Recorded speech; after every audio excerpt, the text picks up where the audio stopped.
Bonjour à toutes et à tous, Jihal Khorchi, spécialiste en accompagnement des élèves. Nous avons tous, parents, un rôle très important que nous devons jouer pour aider nos enfants et les épauler à mieux préparer leur examen.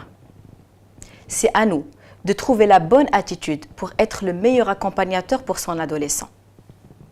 Je vous invite à gérer le stress de son enfant. Le gérer en restant calme, mais bien sûr ferme. Nous avons tendance à répéter la même phrase. Ton baccalauréat, c'est pour bientôt et j'ai l'impression que tu ne fais pas grand-chose. On peut justement garder cette phrase, mais en la reformulant autrement. C'est-à-dire, je m'explique. Donc, on peut leur dire, ton bac, c'est pour bientôt, mais je suis sûre que tu vas te donner de mieux. De 1, tu fais rappel à la chronologie et au deadline qui reste. De 2, tu le responsabilises. Et ça, c'est très important. Je vous invite aussi, chers parents, à ne pas dédramatiser l'examen.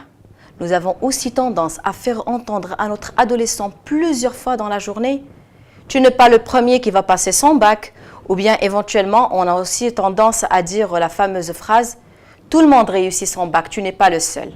Et là, on est en train de dédramatiser l'examen.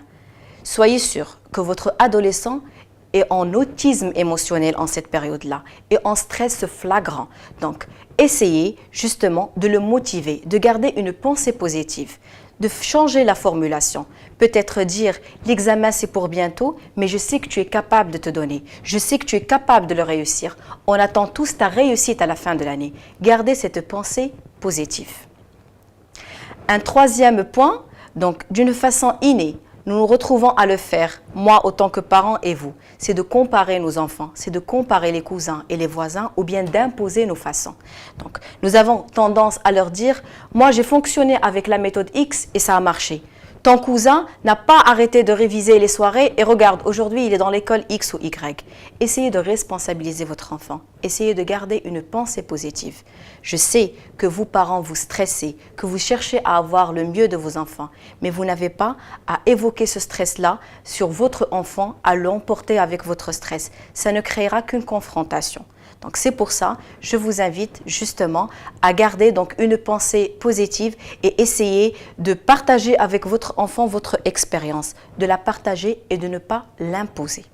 Évitons aussi de parler d'un éventuel échec. Donc déjà, l'enfant, il est en stress permanent en cette période-là. Donc parler d'un échec, ce n'est pas le moment idéal. Au contraire, il faut garder une attitude positive. Il faut justement booster son enfant à se donner davantage. Parce que tout simplement, comme je vous ai dit, l'enfant, il est dans une clôture émotionnelle de 1 et de 2.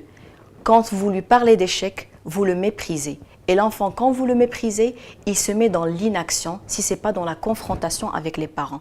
Donc, essayez les parents, pendant toute cette période, de garder, que vous avez gardé votre souffle, vous avez essayé d'épauler les enfants, il reste une petite ligne droite qui va faire toute la différence. Inch'Allah, bi'idnillah, une réussite assurée.